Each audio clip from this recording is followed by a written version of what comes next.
Line শাকারতুম লাযীদান্নাকুম ওয়া line কাফারতুম ইন্না আযাবী লাশাদীদ।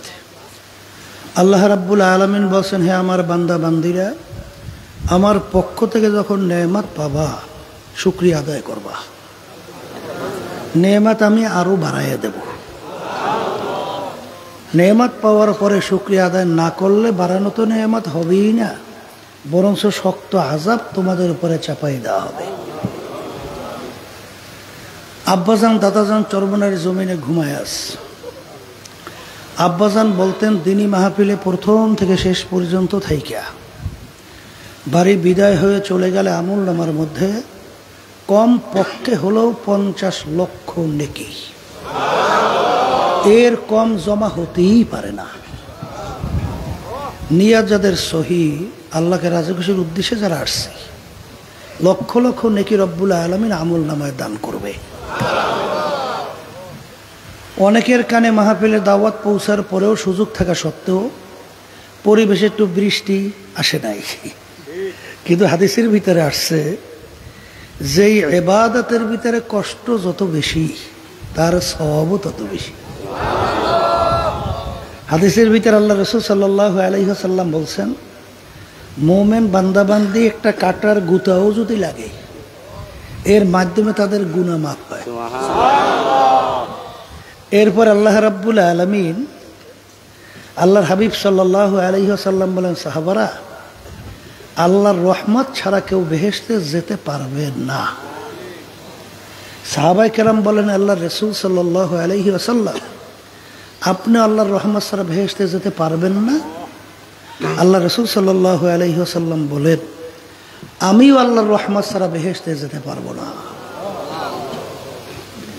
এখন কথা হলো, রব্বুল আলামিন কিয়ামতের ময়দান বান্দাবান্দিকে মাফ করার জন্য ওসিলা তালাশ করবে। যারা মাহফিলে কষ্ট করে আসছেন, নিয়াত যাদের সহি, বেহেশতে যাওয়ার আশায়, জাহান্নাম থেকে মুক্তি পাওয়ার আশায়, এই ওসিলায় আল্লাহ মাফ করে জান্নাতের ঘোষণা দিতে পারে। আসতে বলে পারে না? পারে। এখন এক শ্রেণী আমার বাজানরা সুযোগ থাকা সত্ত্বেও আসে নাই। না আসার কারণ হিসেবে আমার আব্বাজান রহমাতুল্লাহি আলাইহি বলতেন, বুঝের অভাব। কিসের অভাব? কলে বুঝ কেমন জিনিস? ওমর ফারুক রাদিয়াল্লাহু তাআলা আনহু কাফেরদের ভিতরে মিটিং হইতেছিল, সেখানে আলোচনা করছে আল্লাহ রাসূল সাল্লাল্লাহু আলাইহি ওয়াসাল্লামের মাথা মোবারক কে কাইটা নিয়ে আসতে পারবে, নাউজুবিল্লাহ, 100 লাল উট তাকে পুরস্কার দেওয়া হবে। কেউ সাহস পায় না। ওমর ফারুক রাদিয়াল্লাহু তাআলা আনহু খাপ থেকে তরবারি বের করে দাঁড়ায় গেছিল, আমি পারবো, নাউজুবিল্লাহ। কাফেররা দেখলো এমন ব্যক্তি দাঁড় হয়েছে, পারবেও, অপেক্ষা করতেছে আল্লাহর হাবিবের মাথা মোবারক নিয়ে আসবে। পথের মধ্যে কি ঘটনা হয়েছে আমরা অনেকেই জানি। ওই তরবারি নিয়েই সর্বপ্রথম আল্লাহর হাবিব সাল্লাল্লাহু আলাইহি ওয়াসাল্লাম সাহাবায়ে কেরাম সহ রাজপথে নারায়ে তাকবীর আল্লাহু আকবার স্লোগানের মাধ্যমে ইসলামের দাওয়াত নিয়ে রাস্তায় নামছিল। বলছিল, কাফেররা, আমি ওমর মুসলমান হয়ে গেছি। স্ত্রী যদি কেউ বিধবা করতে চাও, সাহস থাকলে আমি ওমরের সামনে আস। সন্তান এতিম করতে চাইলে ভাই আমি ওমরের সামনে আস, আমি ওমর মুসলমান হয়ে গেছি। আচ্ছা বলেন তো, একটু আগে যেই ওমরের 2 চক্ষু, 2 হাত পাও কান এবং অঙ্গ প্রত্যঙ্গ যা ছিল, এখন যে রাস্তায় স্লোগান ইসলামের পক্ষে নিয়ে নামছে, পার্থক্য কি হয়েছে? চক্ষু 5টা হয়েছে না 2টাই আছে? হাত পার্থক্য হয়েছে কোনো না? একই আছে। তাইলে বুঝের পরিবর্তন কলবের ভিতরে আল্লাহ ঘটাইয়া দিচ্ছে। এই বুঝের কারণে সে একজন ইসলামের পক্ষে একজন লিডার হয়ে গেছে। অনেকে মাহফিল এবং নেকের গুরুত্ব, জাহান্নাম বেহেশতের ব্যাপারে গুরুত্ব না আসার কারণ বুঝের অভাব। কিসের অভাব? শোনেন, এই বুঝের জন্যই মাহফিলের ব্যবস্থা। এখন কথা হলো, মাহফিল তো বুঝের জন্যই, কিন্তু বুঝবে কারা? বলেন আবু জাহাল, উতবা সাহেব, আবু লাহাব মার্কা, এরা কিন্তু বুঝবে না। কথা ঠিক কিনা? এদেরকে আপনি যতভাবে বুঝাবেন এরা কিন্তু বুঝবে না। বুঝবে? তাহলে বোঝা গেল বুঝবে যারা মানুষ তারাই কিন্তু বুঝবে। তাই বুঝের জন্য আমি সংক্ষেপে জানা কথা আবার বারবার আলোচনার মাধ্যমে ক্ষতি নেই, উপকার আছে। কারণ আল্লাহ রাব্বুল আলামিন বলেন ফাইদা তুলিয়াত আলাইহিম আয়াতুহু যাদাতহুম ঈমানা। জানা জিনিস আবার যদি আলোচনা করো এর মাধ্যমে তোমাদের ঈমান আরো পোক্ত হবে, তাজা হবে, বাড়বে, বিশ্বাস বাড়বে। কথা ঠিক না বেটি? এখন আমার ভাইদেরকে বলবো, পর্দালে মা বোনরা যারা শুনতেছেন শোনেন, 18,000 কম বেশি মখলুকাত আল্লাহ সৃষ্টি করছেন না? এর ভিতরে 2টা মখলুকাত আল্লাহ সৃষ্টি করছেন তার ইবাদতের জন্য, আল্লাহ বলছেন। আর অন্যান্য মখলুকাতগুলো আল্লাহ বানাইছেন আমাদের জন্য। কথা ঠিক না? এই বোঝেন তো, তারপরে স্মরণ করাই দেই। সূর্য আমাদের দরকার আছে না? গরু আমাদের লাগে না? মাছ লাগে না? গাছ লাগে না? আচ্ছা, একটা মানুষ না থাকলে এদের কি হয়? কিছু হয়? কিন্তু ওগুলো না থাকলে আমাদের সমস্যা হয়। কথা ঠিক না বেঠিক? তাইলে আল্লাহ রাব্বুল আলামিন অন্যান্য মাখলুকাত বানাইছে আমাদের জন্যে, আর আমাদেরকে আল্লাহ বানাইছেন তার ইবাদতের জন্যে। কির জন্যে? আবার কন্যা তার ইবাদতের জন্যে। এখন কথা হলো যে আল্লাহ রাব্বুল আলামিন আমাদেরকে বানাইছেন তার ইবাদতের জন্যে। বন্দাবান্দি ইবাদত করবে কখন? যখন তার ঈমানটা নির্ভেজাল হবে, স্বচ্ছ হবে, মজবুত হবে, তখনই ওই আল্লাহর বান্দাবান্দি আল্লাহর ইবাদত অর্থাৎ আল্লাহর হুকুম অনুযায়ী চলবে। কথা ঠিক? এখন ঈমান মজবুত করার জন্যে আপনারা জানেন যে কোরআনুল কারীম নিয়ে যখন রিসার্চ করা হয়, কোরআনুল কারীম নিয়ে যখন আলোচনা করা হয়, আল্লাহ রাবী সাল্লাল্লাহু আলাইহি ওয়াসাল্লাম প্রায় 32-এর মতো মুআজিজা আল্লাহ রাব্বুল আলামিন তার থেকে প্রকাশ করাইছেন। একটাও কি স্বাভাবিক? কথা কেন? একটাও স্বাভাবিক? বলে তা কেমন? একটাই বুঝেন, চন্দ্র 2 টুকরা হওয়া স্বাভাবিক? হ্যাঁ? এই পাথরে কথা বলা স্বাভাবিক? উঠে কথা বলা স্বাভাবিক? তাহলে বোঝা গেল এরকম 32-এর মতো মুআজিজা। ছোট মায়ের কোলের দুধ পানকারী বাচ্চা, আল্লাহ হাবিব ইঙ্গিত করে বলল, বাচ্চা বলো তো আমি কে? আল্লাহর কুদরতে জবান খুলে গেছে। স্বাভাবিক? হ্যাঁ? বাচ্চা বলে আপনি মুহাম্মদুর রাসূলুল্লাহ সাল্লাল্লাহু আলাইহি ওয়াসাল্লাম। এই ঘটনা আবু জাহাল মার্কা, উতবা আবু লাহাব সাহেবা মার্কা, এরা দেখে নাই? শোনে নাই? ঈমান আনছে? ঈমান আনছে? আনে নাই। এই পাথরের কথা বলে ঈমান আনছে? চাঁদ 2 টুকরে পড়িয়ে যায়, ঈমান আনছে? এই উঠে কথা বলে আবু জাহিল্লা, তোর পিছনে যাকে বসাইছো সামনে না আসলে আমি উঠ চলবো না। এই যখন সামনে বসাইছে উঠ বিদ্যুৎ বেগে দৌড়ায়, উঁচে বাজে লাভ দেয়। এখন আবু জাহেল ভয় পেয়ে গেছে, মনে হয় মরণ হিলাকে নাকি যে কায়দা হয়েছে, কোনো নিয়ন্ত্রণই নেই। কি উঠ হইল কি? বলে আবু জাহাল আমার পিঠের ভিতরে সরদার দো জাহাল। আল্লাহ হাবিব সাল্লাল্লাহু আলাইহি সাল্লাম উঠবে এত আমি কোনোদিন কল্পনাই করতে পারি না। আজকে আমি খুশিতে আত্মহারা, আজকে আমার কোনো দিক বিদিক নাই, আমাকে কোনো নিয়ন্ত্রণে কায়দা নাই। আবু জাহিল্লে দেখছে না? দেখছে? এখন যে মুত্তালিবের ঘরে বলতে আছে, মুত্তালিবের বংশধরেরা এই সন্তানটাকে খুব যত্ন সহকারে লালন পালন কইর, এই আমাদের বংশের জন্য ভবিষ্যৎ গৌরব হবে। আলামিন এই শব্দটা উপাধি আমরা দিছি না কাফেররা দিছে?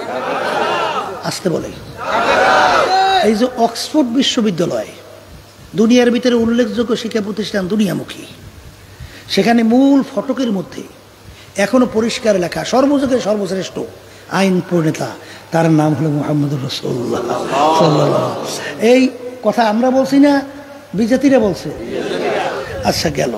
এরপরে জানেন ওরা দ্য 100 নামে একটা বই তৈরি করছে না অক্সফোর্ড বিশ্ববিদ্যালয়ের।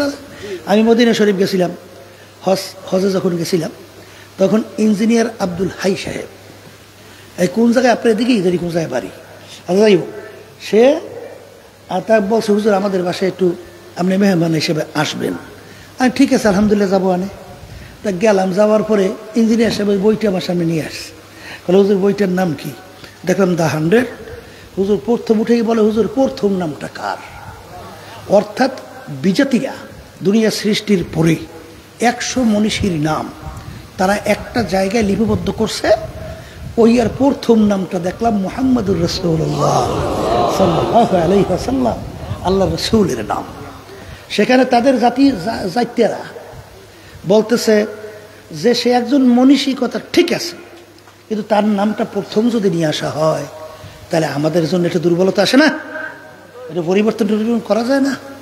এখন যারা নাম নিয়ে আসে প্রথম, তারা বলতেছে কথা ঠিকই বলছো, তাহলে কার নামটা প্রথম নিয়ে আসা যায় এরকম একটা নাম তোমরা একটু তালাশ করে আমাদের কাছে দাও। তা তাম দুনিয়া তন্ন তন্ন করে তালাশ করছে, কিন্তু ওই নামের সামনে এই চরিত্রের মানুষ আর দিতে হবে। শেষ পর্যন্ত নামটা এখন আমাদের সামনে 1 নম্বরে আছে না নাই? এই কথাগুলো বুঝবে কারা বলেন? যারা মানুষ। আবার বলেন, আবু জাহিল্লাও কিন্তু বুঝছে, ওতবা সাহেব আবুল আহবও কিন্তু বুঝছে, বোঝার পরেও মানে নাই।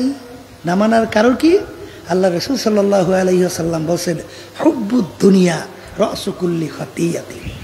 সমস্ত গুনার মূলই হলো এই দুনিয়ার মোহ, ক্ষমতার মোহ, সম্মানের মোহ, সম্পদের মোহ। আবু জাহিল্লার যখন গলা কাটে, শোনেন নাই? মাজ মুআজের নাম শোনেন নাই? শুনছেন? 2 সাহাবার নাম শুনছেন?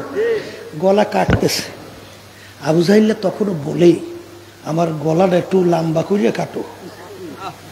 কি রে বেটা, তোর গলা কাটতে আছে, লম্বা করিয়ে কাটতে কাকা? কলে মরার পরেও মানুষ কল্লা দেখলে যেন বোঝে নেতার কল্লা। তাই ময়রাও তখনও নেতার কল্লা পরিচয় দেওয়ার জন্য একই পাগল, সম্মানের পাগল, পদের পাগল। কথা ঠিক না বেটা? তাই যেই কথা বলতে চাইছিলাম, বুঝবে যারা মানুষ। শোনেন, হে কবরের যাত্রীরা, হে মুসলমান আমার বাজানরা, পর্দালে মা বোনেরা, কোরআনুল কারীম আমাদের মাঝে এখনো নাই? আছে না নাই? এই কোরআনুল কারীম নিয়ে রিসার্চ যত জাতি বিজাতি করছে, ভুল বের করতে পারছে? আজ পর্যন্ত পারছে? যারা মানুষ তারা চিন্তা করবে আল্লাহর হাবিব ছিল দুনিয়ার দিক থেকে, দুনিয়ার শিক্ষার দিক থেকে উম্মি। তার নিজের দস্তখত করতে জানতেন না, আল্লাহ হাবিব তার সাইন করতে জানতো? কথা কয় না? বলে প্রমাণ রাখতো কিভাবে? আঙ্গুলে আংটি বাবারও সিল মারত। এক ডক্টর গেছিল চরমনাইতে বছর 2 আগে। ওই যে আল্লাহ রাসূল সাল্লাল্লাহু আলাইহি ওয়াসাল্লামের পক্ষ থেকে চিঠি লেখছিল, তখন আল্লাহর হাবিব যে আংটি দিয়ে সিল মারছে, ওই সিল সহ ওই চিঠিটা কাছ দিয়ে বান্ধাইয়া আমার সামনে নিয়ে আসছে হাদিয়া হিসাবে। তখন দেখলাম আল্লাহর হাবিবের এই আংটি বাবার সিলটা কেমন। কথা বুঝতে পারছেন? তাহলে আল্লাহ রাসূল সাল্লাল্লাহু আলাইহি ওয়াসাল্লাম তিনি দুনিয়ার কোনো শিক্ষা শিক্ষিত ছিল? নিজে দস্তখত করতে জানতো? তাহলে তার উপরে নাযিল হলো 30 পারা কোরআনুল কারীম। আলহামদুলিল্লাহ কন্যা। এই 30 পারা কোরআনুল কারীমের ভিতরে প্রথমেই আল্লাহ লাগাইয়ে দিয়েছে চ্যালেঞ্জ, যালিকাল কিতাব লা রাইবা ফীহি। এই যে কিতাব দেখো, এর ভিতরে কোনো সন্দেহ নাই।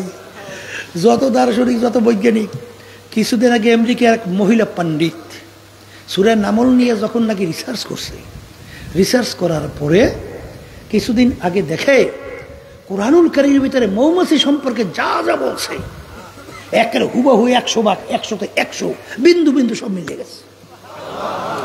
এই ভেতরে নিজে কালিমা পড়ে মুসলমান হয়ে গেছে। আপনারা জানেন যে কানাডার ইউনিভার্সিটির যে প্রফেসর কেরিমিরল, তিনি কোরআনুল কারীম রিসার্চ করতে যাইয়া তিনি দেখতেছেন যে কোরআনুল কারীমের ভিতরে ভুল তো দূরের কথা, যা যা বলছে সব ঠিক। এইবার নিজেই কালিমা পড়ে মুসলমান হয়ে গেছে। এই আল্লাহর বান্দারা, কিছুদিন আগে আমেরিকার এক ধর্মযাজক খ্রিস্টানদের, সেও রিসার্চ করার পরে কিছুদিন আগে কালিমা পড়ে মুসলমান হয়ে গেছে। এরকম বৈজ্ঞানিকদের কথা বলবেন, দার্শনিকদের কথা বলবেন। এই যে আমাদের পাশে রাষ্ট্র ভারত, শিবশক, এই যে এখন আছেন নরেন্দ্র মোদী, শান্তির ব্যাপারে আলোচনা করতে যাইয়ে বলছিল আল্লাহ হাবিবের নীতি আদর্শের কথা ও যদি ফলো করা যায় শান্তি পাওয়া যায়। শান্তি তালাশ করেন কোন জায়গায়? কোরআন এবং হাদিসের নীতি আদর্শ ছাড়া শান্তি দুনিয়াতেও নাই, আখেরাতেও নাই। যারা তালাশ করবেন এরা তালাশ করতে পারবেন, সময় শেষ হবে, কবরে যাইতে পারবেন, শান্তি পাওয়া যায় না। কথা ঠিক না ভাই? ঠিক। এই জন্য আমার বাজানদেরকে বলবো, পর্দা আলে মা বোনদেরকে বলবো, কোরআনুল কারীম সত্য। কথা ঠিক। কোরআনুল কারীম যদি সত্য হয়, মানুষ কি মরণশীল না চিরস্থায়ী জিন্দিগি নিয়ে থাকে? মরা লাগবে। মরা যদি লাগে, মরার পরে আল্লাহ রাব্বুল আলামিন ওই সত্য কোরআনুল কারীমের ভিতরে বলেন, ফারিকুন ফিল জান্নাতি ওয়া ফারিকুন ফিস সাঈর। আমি মরার পরে মানুষগুলোকে দুইটা ভাগে ভাগ করব। কয় ভাগ বলেন?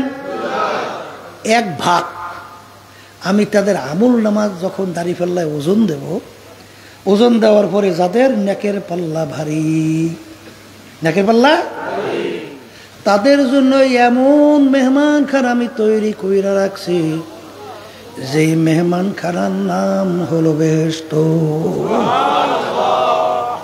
সবাই আল্লাহর কাছে দোয়া করলাম, আমার জন্য, আমাদের সবার জন্য আপনি কবুল করে নেন। ওই বেহেশতের ভিতরে একবার যদি কেউ ঢোকে, আল্লাহ রাসূল সাল্লাল্লাহু আলাইহি ওয়াসাল্লাম বলেন, আর কোনোদিন তাকে বের করা হবে না। আচ্ছা, এখন দল কয়টা কইছি? এই গেলে এক দল। আর এক দল আল্লাহ রাব্বুল আলামিন আমল নামা দাড়ি পাল্লায় দিয়ে ওজন দেওয়ার পরে যাদের নেকের পাল্লা হালকা হইয়া যাবে, গুনার পাল্লা ভারী হবে, তাদের জন্য আমার মালিক এমন শাস্তির জায়গা বানায় রাখলো, যে শাস্তির জায়গার নাম হলো জাহান্নাম। আল্লাহ আপনি আমাকে, আমাদের সবাইকে মাফ করে দেন। এই আল্লাহর বান্দারা, তাহলে এখন একদল জাহান্নামী আর এক দল বেহেশতি। কথা ঠিক না? ঠিক। এর বাইরে কোনো দল আছে? আর টুকার মুখ খুললা আছে? আছে। এখন আমরা এখানে যারা কষ্ট করে সবাই আসছি, কি জাহান্নামে যাইতেছেন না বেহেশতে যাইতেছেন?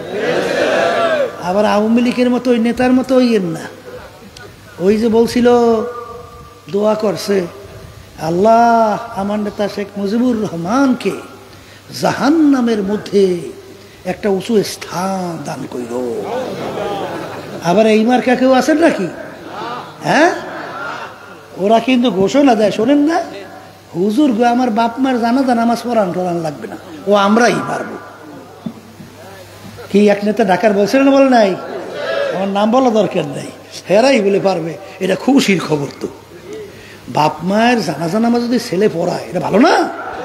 কিন্তু কি পড়ায় আর কোথায় নেয়, হ্যাঁ তো বুঝলই। যদি এই কে দেয় দোয়া করিয়া পায়, হেলে তো 100 ইয়ার লাগবে না। কথা কন, এই কপাল পোড়ারা টিটকেরই পারো।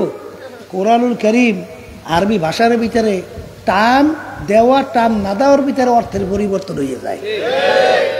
কথা বুঝছেন না? বুঝছেন নাই? দোয়া করা লাগবে, অত কায়দা করি খাওয়া লাগবে, ঠিক না? তাহলে যেই কথা বলতে চাইছিলাম, আমার বাজানরা যেটা শুনতেছেন, যে বেহেশতে যাইতে হলে কি করা লাগবে বলেন? নেকের পাল্লা ভারী। আর জাহান্নাম থেকে বাঁচতে হইলে গুনার পাল্লা হালকা। কথা ঠিক না? ঠিক। এখন নেকের পাল্লা ভারী করার জন্যে সবাই আশা ভরসা নিয়েই তো বাড়ি ঘর সারিয়ে এইভাবে আসে, আসতে কয়। তা আমরা ইমানকে মজবুত করে নেকের পাল্লা ভারী করিয়া তারপর দুনিয়া থেকে বিদায় নিয়ে খবরে যাইতে চাই না? না চাই না? কিন্তু চাওয়ার পরে অনেকে কিন্তু দেখা যায় নেকের চেয়ে গুনার কাজটা বেশি। নাই নাই? এই নামাজ পড়া কি নেকের কাম না গুনার কাম? নামাজ না পড়া? তাহলে অনেকে আছে না নামাজ ঠিক মতো পড়ে না, আসতে কম দেয়। রোজা রাখে কি নেকের কাম না গুনার কাম? অনেকে রোজা রাখে না। মিথ্যে কথা বলা কি? অনেকে দেখবেন এরপরেও মিথ্যার ফুলজুরি। বাংলাদেশে কিছুদিন আগে ফ্যাসিস্ট যে ফালাইল, ওরে মিথ্যার মিথ্যা একেবারে টপ টু মতো নিচে উপর পর্যন্ত মনে হয় যেন সরা গান্দা, সরা গাথা কে এমনি শিক্ষা মনে হয় যেন একটু দেল কাফেও না। দিনের রাইতের দিন। এই জন্য শেষের নির্বাচনে দেখলেন না, এই প্রথম সিএসি কি কইল, ভোট পড়ছে এত পার্সেন্ট, এইবার আবার কয় কি এত পার্সেন্ট। কি শোনেন নাই? একই মিথ্যা না সত্য? হ্যাঁ, আগের যুগে শুনছি, আগে তো মাঝে মানুষ মিথ্যারে ভয় পাইতো না। এই যে কাশীপুরে সাক্ষীর নাম হচ্ছেন কাশীপুরে সাক্ষী, কাশীপুরে এবং বরিশালে একটা এলাকার নাম হয়েছে কাশীপুরে সাক্ষী। আমি শুনতেছিলাম যে কাশীপুরে সাক্ষী নাকি, বুঝছেন? বলে হুজুর একটা লোক আছে বলে হ্যাঁ বলে টাকা পয়সা দিয়ে মিথ্যা সাক্ষী দেওয়া হইতো, বুঝছেন? তো একটা লোক তো খুন হয়ে গেছে, এখন ওরে সাক্ষী বানাইছে। কি বানাইছে? আগের যুগ বলে শুনছি কোরআনুল কারীম মাথার উপর দিয়ে বলে সাক্ষী দেওয়া হইতো, আসের বলে প্রবল এরকম একটা প্রচলন ছিল না, কোরআন শরীফ মাথার মধ্যে দিয়ে এবার সাক্ষী দেওয়া হইতো। এখন ও তো কাশীপুরে সাক্ষী, বুঝছেন? এখন ও যখন জজের সামনে দাঁড় হয়েছে, মার্ডার কেস, এখন সাক্ষী কোরআন কারীম তো মাথার মধ্যে দেওয়া, বুঝলেন? এখন সাক্ষীরা দেবে কিভাবে সাজাইছে, বলে স্যার আমি তো গেছিলাম বাজার করতে, তা বাজার করিয়ে সাজিয়েছেন আপনাদের দেশে কি কয় সাজি, আচ্ছা ওই যে মালামাল লয় এইবার যে মাথার মধ্যে লইয়ে যায়, আচ্ছা এই আমাদের দেশে সাজি বলে, বুঝলেন? ও বাদি টুকরি যাই বলেন, বলে স্যার যাইতে আছি মাথার ভিতরে আমার টুকরি মাল ভরা বাজার, হঠাৎ আমি সিল্লি শব্দ শুনলাম, আমি তাড়াতাড়ি ওখানে গেলাম, যাওয়ার পরে স্যার আমি ওখানে যাইয়েই আমার সাজিটাকে মাথা থেকে নিচে নামাইছি। এই কথা বললে কিন্তু কোরআন শরীফ মাথায় দিয়ে নিচে নামায়, কথা বুঝছো তো কি কইছি? মানে মাথার ভিতরে সাজি সিল্লি থেকে দৌড়ে গেছে, যাই আমার সাজিটাকে আমি নিচে রাখছি, এই কইয়া মাথায় কোরআন শরীফটা নিচে ধুইছে। এরপর স্যার দেখি ও মুখে তরবারি দিয়ে একটা কূপ দিয়ে কল্লাটা 2 ভাগ করে ফেলাইছে। তাই ওই যে সাক্ষীটা দিয়েছে মিথ্যা সাক্ষী, কোরআন শরীফ মাথা থেকে নামাইয়া এই সাক্ষীটা দিয়েছে, তো বুঝে গেলে একটু ভয় ছিল। আর বর্তমান যুগে মিথ্যা কথা যে বলে একটু মুখেও বাঁচে না, কথা ঠিক যাবে ঠিক, আল্লাহ মাফ করিয়ে দেন। বর্তমান যুদ্ধ দেখতে আছেন, এখন আমেরিকার ট্রাম্প কি কয়, ও আমি কিছু জানি না, ওদিকে আবার ওই যে ইহুদির বদমাইশ শয়তান হেঁটেই কি কয়, বলে যাহা কিছু সব তার সঙ্গে যোগাযোগের মাধ্যমে ইতিহাস, আর সব সত্য না, আসতে কয় সবই তো সত্য না সব মিথ্যা, সব মিথ্যা। এখন মিথ্যার উপরে চলছে দুনিয়া। তাই যেই কথা বলতে চাইছিলাম যে আমার বাজানদেরকে বলতেছি, পর্দালে মা বোনরা যারা শুনতেছেন, মুসলমান বলতেই কিন্তু মন চায় নেকের পাল্লা কি করবে, গুনার পাল্লা হালকা, কিন্তু কাজে করবে অনেক সময় দেখায় আসলে গুনার পাল্লার এই বাড়ি, কথা কন না কি কথা ঠিকই না? চায় তো নেকের পাল্লা ভারী করতে, কিন্তু গুনার পাল্লা ছাড়তে পারে না কেন? কলে পিছনে কিন্তু শত্রু কাজ করে। কি কাজ করে বলেন? শয়তান এবং নাফস আম্মারা। আর একটা শয়তান হইল মানুষ শয়তান। কোন শয়তান? এই দেখবেন যখন নির্বাচন আইবে সামনে, এই মুসলমান বলতেই তো তার সমর্থন দেবে ইসলামের পক্ষে না ওই মানব রচিত কুফুরির পক্ষে? আসতে পার নিয়ম কি?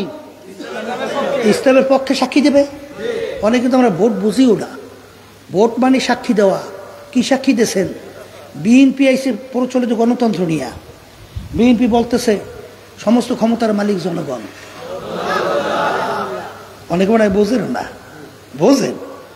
তাদের মূল থিওরি হল government of the people, by the people, for the people. এক কথায় তিনি বোঝাতে চায় সমস্ত ক্ষমতার মালিক জনগণ। এই নীতি আদর্শ নিয়ে আসবে না? কথা বলেন না কেন? আর ইসলামী আন্দোলন বাংলাদেশ হাত পাকা শান্তির প্রতীক নিয়ে আসবে, সমস্ত ক্ষমতার মালিক আল্লাহ। এখন আমরা এটা বাস্তবায়ন করতে চাই, আর ওটা জনগণ ক্ষমতার উৎস এটা বাস্তবায়ন করতে চায়। এখন আপনার কাছে চাইছে যে তুমি কোনটা চাও, এইটার মধ্যে একটা মতামত দাও। এই জন্য সিল দেওয়া মানে মতামত দেওয়া, সিল দেওয়া মানে সাক্ষী দেওয়া যে আমি এই মতামত, এইটা আমি গ্রহণ করছি, এইটা আমি ক্ষমতায় নিতে চাই, এই জন্য এই পক্ষে আমি সাক্ষী দিলাম। এর নাম হলো ভোট। ভোট মানে সহযোগিতা, আপনার সহযোগিতার মাধ্যমে নীতি আদর্শ বাস্তবায়ন হয়। কথা ঠিক না? ঠিক। মনে করছে একটা সিল মেরিয়ে চলে আসলাম, এত সহজ না মেয়া, বুঝা শুনে সিল মারতে হইবে। এখন এক শ্রেণী আমার বাজানা নামাজও পড়ে, রোজাও রাখে, হজ জাকাত আদায় করে, দান সৎকাও কম করে না, কিন্তু সিল মারার সময় মারিয়ে দিচ্ছে মানব রচিত কুফুরি তন্ত্রমন্ত্র, সমস্ত ক্ষমতার মালিক জনগণ। আছে না নাই? সরকার আছে না নাই? এই ব্যাপারটা কেমন? এক শ্রেণী আলেম আছে, আল্লাহ মাফ করুক আমার সবাইকে, দেখবেন জিজ্ঞা, এই মিয়া তুমি কোন দল? কলে আমি তো এক দলই। কলে কোন দল তুমি? বলে আমি সরকারি দল। কলে তা কি? কলে বিএনপি যখন সরকার আসে তার সঙ্গে, আওয়ামী লীগ যখন আসে তার সঙ্গে, জাতীয় পার্টি আসলে তার সঙ্গে। এরকম কিন্তু কিছু আলেমদের চরিত্রও আপনাদের এলাকাও থাকতে পারে, ফুলের মালা দিয়ে দোয়াও করে, আসতে কয় দেয়, আছে না নাই? এরকম বিভিন্ন কায়দায় আছে না নাই? থাকতে পারে। এরকম কিন্তু এক শ্রেণীর আলহামদুলিল্লাহ দেখবেন তাবলিগ জামাতের সাথে আছে, চরমনাইয়ের সাথেও আছে না নাই?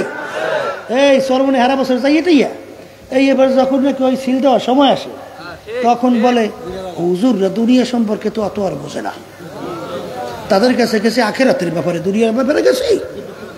কি একদল আছে না নাই? এখন বড় বুদ্ধি বলেছে না আমার আব্বাজান রহমাতুল্লাহ আলাই, সবাই মনে করছে আল্লাহ, এই যখন ইসলামের পক্ষে আল্লাহর কুতুব বাক্স বানাইছে, এখন অনেক মুজাহিদরা তখন তো নতুন নতুন, তো তখন তো তারা ওই পক্ষে সমর্থন এইভাবে দিতে পারে নাই। চরমনের মাহফিলের মাঠ একেবারে প্রায় খালি, ডরে সরে যায় নাই, হুজুরের সামনে মুখ দেখাবো কিভাবে? এখন আল্লাহর কুতুব 2 চোখের পানি ছাড়িয়ে দিয়া, মনে আছে? আমি মনে আছে দেখেন, এই আল্লাহর কুতুব কান্দে আর বলে যে আফসোস, তাহলে আসলে তো ভুল হয়েছে, তোমরা আমার কাছে মুরিদ হইয়া, আসলে উচিত ছিল তোমরা যেহেতু আমার চেয়ে বেশি বুঝো, তাহলে আমার উচিত ছিল তোমাদের কাছে মুরিদ হওয়া। কি কথা মনে আছে? কার কার আছে মনে? আল্লাহু আকবার। আল্লাহ কিন্তু আফসোস করতে করতে আছে সবরে জমিনে ঘুমাই আছে। আল্লাহর মতো এই অবস্থাটা এখন কিন্তু তেমন একটা নাই।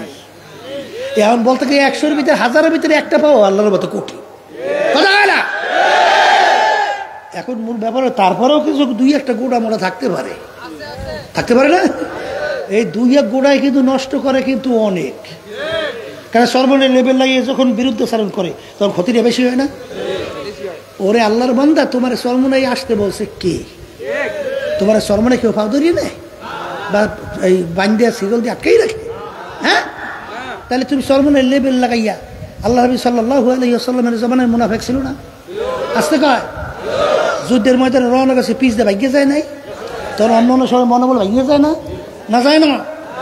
তাহলে তুমি অন্য দলে থাইকে যদি তুমি অন্য দলের ল্যাগ লইয়ে নাচো, কেউ জিগাইবে না, কিন্তু তুমি লেভেল লাগাইয়ে যদি খোদার কাজটা একটু এদিক করো, তাহলে সর্বনায় তরিকা, এই আন্দোলন, এই সংগঠন, এই মিশনের বড় ক্ষতি হয়। তোমার এখানে লেভেল লাগার তো কোনো দরকার নাই। এই জন্য আমার বাচ্চাদেরকে বলবো, এই ভালো করে বোঝা লাগবে, এরকম কিছু এক শ্রেণীর আছে না নাই? এরা কি চায়? 2 কিস্তি পর নেহাদান কে সেরা যায়, 2 নৌকের ভিতরে পা লাগাইছে, বুঝছেন? মসজিদের মধ্যে যাইয়া সেজদায় পড়া মালিকের পায় কুদরতের উপরে পইরা সুবহান রব্বিয়াল আলা কইয়া তাসবিহ আদায় করে মালিককে খুশি করার জন্য। রুকুর ভিতরে যাইয়া সুবহান রব্বিয়াল আযীম পড়ে মালিককে খুশি করার জন্য। আল্লাহু আকবার, আমার মালিক সর্বদিক থেকে বড়, আলহামদুলিল্লাহি রাব্বিল আলামিন, মালিকের প্রশংসা কইরা এরপর মসজিদ থেকে নাইমা এই মানব রচিত তন্ত্রমন্ত্র কুফুরি এদের পক্ষে আবার স্লোগান দিতে যাইয়া বলে, নেতার বলে চরিত্র ফুলের মতো পবিত্র, নামাজ বলে পড়ে না কুক্ত। আছে না? এখন কয় নৌকায় পাও দেশে, আসতে কয়। আল্লাহ রাসূল সাল্লাল্লাহু আলাইহি ওয়াসাল্লাম বলেন, হে আমার উম্মতেরা, দুনিয়া এবং আখিরাতের সম্পর্ক কাযুররাতাই, 2 সতীনের মতো। 2 সতীন এক স্বামী যেরকম একসঙ্গে খুশি রাখতে পারে না, একজন খুশি করলে আর একজন বেজার হবেই হয়, না হয় না? ঠিক তুমি যদি দুনিয়াকে খুশি করো আখিরাত বেজার হবেই হবে, আর আখিরাতকে যদি খুশি করো দুনিয়া বেজার হবেই হবে। একসঙ্গে দুটোটাকে খুশি রাখা যায় না। কিন্তু এ কবরের যাত্রী মনে রাখো, মাল্লাহুল মাওলা ফালাহুল কুল, যেই বান্দাবান্দি আমার মাওলার রাজি খুশির জন্য রাস্তায় নামবে, দেখা দৃষ্টি মনে হয় বড় বিপদ, আসলে কিন্তু কোনো বিপদ না। অনেক সময় দেখতাম আল্লাহর কুদু ফজলুল করিম রহমাতুল্লাহ আলাইহি, অনেক সময় অনেক সিদ্ধান্তের ব্যাপারে আমরাও কিন্তু ভয় পাইতাম, মানুষ কি বলবে, ভবিষ্যৎ কি হবে। কিন্তু আল্লাহর কুতুবকে এক বিন্দু কোনো পেরেশানি আমরা দেখতাম না, কোনো পেরেশানি দেখতাম না। পরবর্তীতে দেখা গেল আল্লাহর কুতুবের জন্য চলার জন্য আল্লাহ রাব্বুল আলামিন বহুত রাস্তা রহমতের খুইলা দিছে। কি বাস্তবতা আছে না নাই? এই জন্য আমার বাজানদেরকে বলবো, পর্দার আড়ালের মাদুরকে বলবো, আমাইয়া তাওয়াক্কাল আলাল্লাহি ফাহুয়া হাসবুহু, যদি আমার মালিকের উপরে তাওয়াক্কুল কইরা আমার মালিককে রাজি খুশির উদ্দেশ্যে তুমি যদি চলতে পারো, আমার মালিক তোমাকে দুনিয়াতেও সম্মানিত করবে। কারণ হাদিসের মধ্যে আসছে আল্লাহ রাব্বুল আলামিন বান্দাবান্দি যখন তার হুকুম অনুযায়ী চলে, ওই বান্দাবান্দির প্রতি আমার মালিক খুশি হওয়ার পরে ফেরেশতাদের ভিতরে ঘোষণা করে, হে ফেরেশতারা, আমি ওই বান্দাকে বড় পছন্দ মোহাব্বত করি, আমার পক্ষ থেকে জানাইয়া দাও। ঠিক এইভাবে বাজান দেখছি কিভাবে মানুষের অন্তরের ভিতরে মাওলায় মোহাব্বত ঢুকায়। আর আমাদের এক দায়িত্বশীল বাজান বরিশাল উজিরপুরে বাজান হিন্দু এলাকা, সেখানে আমাদের প্রার্থী হাতপাখা প্রতীকের, সে যখন নির্বাচনের সময় হিন্দুদের কাছে দাওয়াত নিয়ে গেল, এক বয়স্ক হিন্দু তাকে জোরে চাইপে ধইরে বলতেছে, তুমি কেডা? ওই কালো ফজলুল করিমের লোক। আল্লাহু আকবার। তখন ও আশ্চর্য হয়ে গেল, বলে কি, আহারে একজন হিন্দু মানুষ ফজলুল শরীফ সম্পর্কে সে কি বোঝে? তখন সে বলে, ফজলুল করিম সম্পর্কে আমি যা জানি তোমরা অত জানো না। অত বড় ভালো মানুষ আর কোনো দিন কি জানি মন্তব্যটা পুরো মনে নাই। এক কথায় তোমাদেরকে সমর্থন করুন না, কাদেরকে করব? জোরে বলে কথা ঠিক না ভাই? ঠিক। এইটা কার ভিতর থেকে তৈরি করছেন? কে করছেন? আমি কিছুদিন আগে গেছিলাম জামালপুরে, মনে পড়ে যখন মসজিদে উঠতেছি হঠাৎ এক হিন্দু এসে আমাকে ধরছে, হুজুর আপনি অমুক না? হ্যাঁ অমুক। হুজুর আমি কিন্তু হাত পাখা প্রতীক, এইটাকে আমি পছন্দ করি। দৌড়েই আসে, আমি উঠতেছি মসজিদে, এই সময় ধরছে। এই তাকে দাওয়াত দিছে কে? আমরা দিছি? ওই আল্লাহর পক্ষ থেকে এইভাবে অন্তর তৈরি হয়েছে। ঠিক আমার বাজানদেরকে বলবো, যারা নাকি দুনিয়াকে খুশি করার জন্য যারা বিভিন্ন বেলাইনে চলো, খসরাত দুনিয়া ওয়াল আখিরা, তারা দুনিয়াতেও ক্ষতিগ্রস্ত হবা, আখিরাতেও ক্ষতিগ্রস্ত হইয়া উঠবা। জোরে বলেন কথা ঠিক যাবে? ঠিক। এই জন্য আমার বাজানদেরকে বলবো, পর্দালে মা বোনদেরকে বলবো, ভালো করে মনকে বুঝাও, তারপর দুনিয়া থেকে বিদায় নিয়ে কবরে যাও। এখন শয়তান নাফস এবং মানুষ শয়তান, এর থেকে বাঁচার জন্য আল্লাহ রাব্বুল আলামিন তার রসুলকে পাঠাইছেন, বুইস্তু মুআল্লিমান। আল্লাহর হাবিব বলেন, আমাকে ওস্তাদ হিসাবে আল্লাহ পাঠাইছেন। কিসের ওস্তাদ? কোনটা জান্নাতের রাস্তা, কোনটা জাহান্নামের রাস্তা, আমার মালিকের পরিচয় দেওয়ার জন্য আমাদের কি করণীয়, কি বর্জনীয়, এবং দুনিয়া এবং আখিরাত সম্পর্কে আল্লাহর হাবিব বুঝাবার জন্য, শিখাবার জন্য, এবং মালিকের পরিচয় ঘটাইয়া ঈমান নিয়া কবরে যাওয়ার জন্য ওস্তাদ হিসেবে প্রশিক্ষণের জন্য পাঠাইছে। জোরে বলেন কথা ঠিক না বেঠে? এ কবরের যাত্রীরা, এ পর্দার আড়ালের মা বোনেরা, ভালো করে মনকে বুঝাও, তারপর দুনিয়া থেকে বিদায় নিয়ে কবরে রওনা করো। যারা দুনিয়ার পাগল হইছ, সম্পদের পাগল হইছ, যারা সম্পদের পাগল, যারা নাকি সম্মানের পাগল, যারা পদের পাগল, যারা ক্ষমতার পাগল, যারা বিভিন্ন কায়দায় কায়দায় পাগল, আমি সেই বাজানদেরকে বলবো ইতিহাস পড়ো।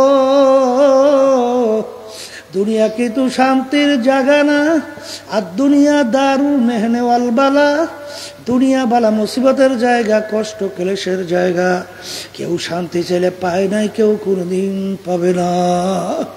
এ দুনিয়াদার পাগল আমার বাবারা, যমুনা গ্রুপের মালিক, ওই যে বছর 2-1 করোনা ভাইরাস, আখারে যখন করোনা ভাইরাস আক্রান্ত হইয়া শ্বাস ছাড়তে টানতে কষ্ট হয়, তখন ডাক্তারকে ডাকতে বলে, ডাক্তার তুমি যদি আমার শ্বাস টানা ছাড়ার ব্যবস্থা করতে পারো, আরে তুমি কলম কাগজ নিয়ে আসো, সমস্ত সম্পদ তোমাকে আমি লেখা দেব। কিন্তু কই, আর তো পারল না। দুনিয়ার সম্পদ তার জায়গায় পইরা রইল, আর তাকে সাদা 3টা কাপড় দিয়া, প্যাঁচ দিয়া, মাথার ভিতরে, মাজার ভিতরে, পায়ের ভিতরে বাঁধিয়া, প্যাকেট কইরা মাটির গর্ভের ভিতরে নিয়ে রাইখা আসলো। এ দুনিয়াদার পাগল, কার জন্য সম্পদ রাইখা যাও? কি হারামকে হারাম মনে করো না, ঘুষকে ঘুষ মনে করো না, সুদকে সুদ মনে করো না, পরের মাল ঠগাইয়া নিজের সম্পদ বাড়াতে চিন্তাও করো না। কার জন্য এই সম্পদ রাখা বাজান? কার সম্মান, কিসের পথ? আমার আব্বাজান রহমাতুল্লাহি আলাইহি বলতেন, ডাকাইতের দলের সরদার, ওর কত পাওয়ার, দলীয় লোক কোনো অন্যায় করলে অনেক সময় গুলি করেও মাইরা ফেলায়, কিন্তু আর মাতুকবাড়ি সরদারি সম্মান কতক্ষণ? পুলিশের হাতে অ্যারেস্ট হওয়ার আগ পর্যন্ত।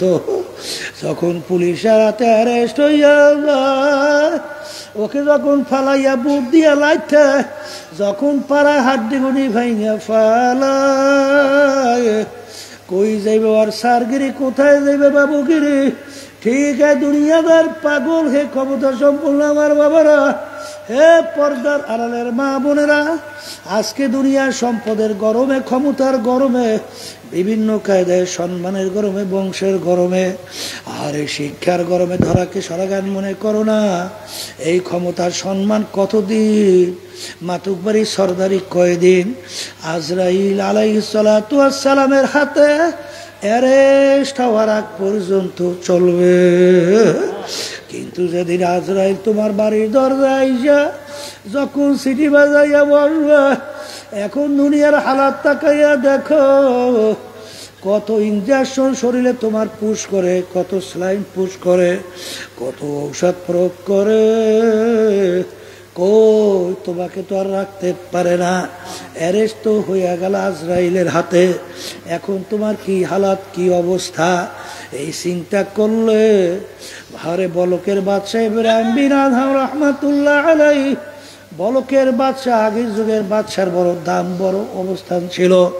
বাজান, এক মুসাফির বাড়ির দরজায় বাদশার সঙ্গে দেখা করার জন্যে দরজা ধাক্কাধাক্কি করে। ভাড়াদাররা বলে, ব্যাপার কি? কলে বাদশার সঙ্গে একটু দেখা করব। কলে নিয়ম ছাড়া দেখা করা যায় না। বাদশার কানে যাওয়ার পরে বাদশা বলল যে, সাইরা দাও, কোন পাগল আসছে দেখা করার জন্য, আসুক। সালাম দিয়ে বলে, বাদশা রে, আপনার এই মুসাফিরখানা আমি একটু থাকতে চাই। বাদশা বলে, বোকা, তুই তো আমার সম্মান নষ্ট করছ। আরে এটা তো আমার রাজ সিংহাসনের স্থায়ী বাড়ি। মুসাফিরখানা বাড়ির দরজায়। কলে, হুজুর ওইটার পরিচয় কি? মুসাফির রাস্তায় চলতেছে, অস্থায়ীভাবে বসবাস করলো, মানে অস্থায়ীভাবে রাত্রি যাপন করলো, আবার ভোরে উঠতে তার গন্তব্যের দিকে চলে গেল, এরকম অস্থায়ীভাবে আসে যায়, তাকে বলে মুসাফিরখানা। হুজুর স্থায়ী বাড়ি কাকে বলে? যেখানে সব সবার জন্য মানুষ বসবাস করে। তখন মুসাফির পাগল বলে, হুজুর তাহলে দুনিয়া সৃষ্টির পর থেকে মনে হয় আপনি এই বাড়িতেই আছে।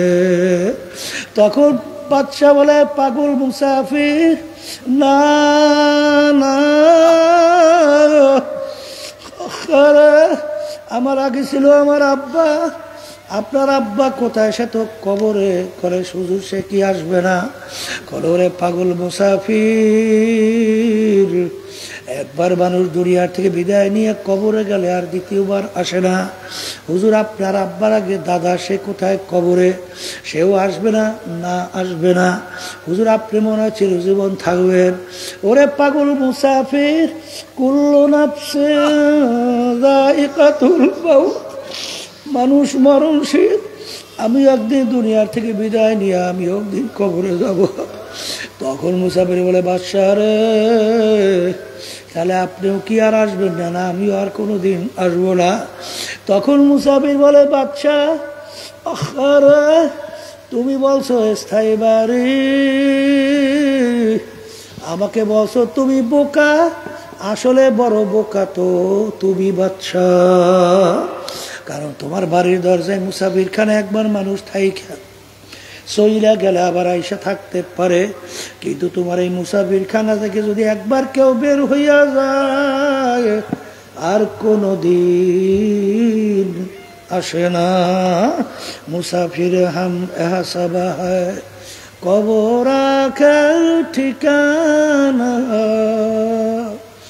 কোই আগে রওয়ানা হ্যায় কোই পিছে রওয়ানা। বলার সঙ্গে সঙ্গে মারে বাদশার চিন্তার পরিবর্তন ঘটে গেল। আমি এই বাদশাহী দিয়ে কি করব? এই সম্পদ সম্মান দিয়ে আমি কি করব? এত দেখতে না দেখতে শেষ হইয়া যায়। বয়স্ক আমার মুরব্বী বাবারা, একটু পিছনের তাকাইয়া দেখো। আরে মনে হয় যেন কালকে ল্যাংট হইয়া দৌড়দৌড়ি করলাম, এখন আয়নার সামনে যখন চেহারার দিকে তাকাই, কাঁচা দাড়িগুলা পাইকা সাদা হইয়া গেল, আখারে দাঁতগুলা পইরা গেল। আখারে কোথার থেকে রাত্র দিন গেল, কোথার থেকে সপ্তাহ মাস গেল, কোথা থেকে বছর, কোথার থেকে যুগ গেল। বাজান কুরআনুল কারীমের মধ্যে আল্লাহ রাব্বুল আলামিন তোমাকে আমাকে স্মরণ করায় দেওয়ার জন্য বলছে, কিয়ামতের ময়দান একজন আর একজনকে জিজ্ঞাসা করবে, ভাই কামলা বিছনা, আমরা দুনিয়ার ভিতরে কতদিন অবস্থান করছিলাম? একজনে বলবে লাবিসনা ইয়াউমান আবা ইয়াউম, একদিন অথবা একদিনের কিছু অংশ মনে হয় অবস্থান করছিলাম, একদিন অথবা একদিনের কিছু অংশ। আর একজনে বলবে ভাই না না, ফাসআলিল আদ্দিন, ফাসআলিল আদ্দিন। যারা হিসাব রাখছে তারাই বলতে পারবে দুনিয়ার ভিতরে আমরা কতদিন ছিলাম। আমার তো মনে হয় ঘরের এক দরজা থেকে ঢুকলাম, অন্য দরজা থেকে বের হয়ে আসলাম, অর্থাৎ ঢুকছি এবং বের হইলাম, ঢুকছি বের হইলাম, এরকম তো আমার দুনিয়ার জিন্দিগি মনে হয়। এই জন্য আমার বাজানদেরকে বলবো, পর্দা আলে মা বোনদেরকে বলবো, যারা মরবেন কবরে যাবেন তাদের সঙ্গে আমাদের কথা, যারা মরবেন না কবরেও যাবেন না তাদের সঙ্গে কোনো কথা নাই। তাইলে কবরে যাওয়ার পরে দল কিন্তু দুইটা, একটা জান্নাতি আর একটা জাহান্নামী। জান্নাতে বেহেশতে যাওয়ার জন্য আমার মালিক বলছেন নেকের পাল্লা ভারী হওয়া লাগবে।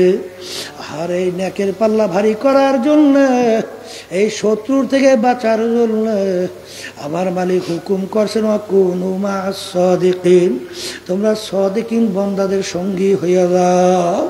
এই জন্য আমার বাজানদেরকে বলবো, একটু আপনাদের এলাকায় পরীক্ষা কইরা দেখেন, যারা সাদিকিন বান্দাদের সঙ্গে সম্পর্ক রাখে তাদের আমল আখলাক তাকাইয়া দেখো।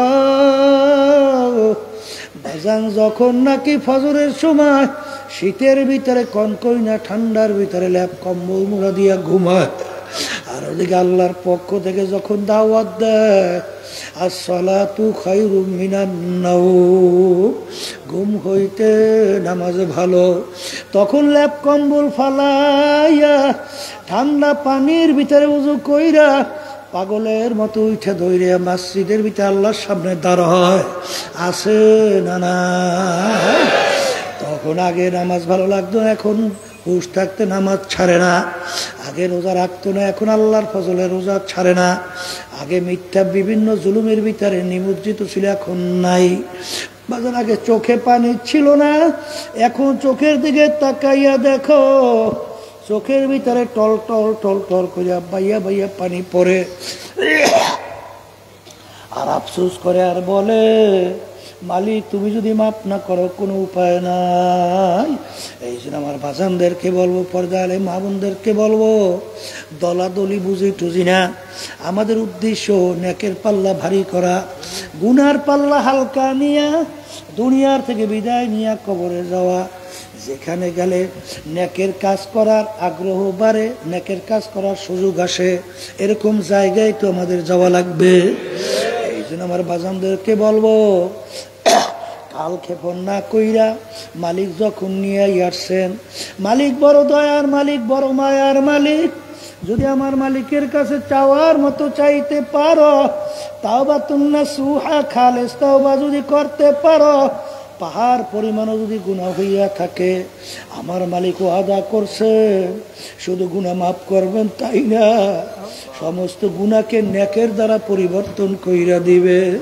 আল্লাহুম্মা আমিন। হে ঘরের মেয়ে লোকেরা হাত উঠাও, গুনার কথা মনে করো,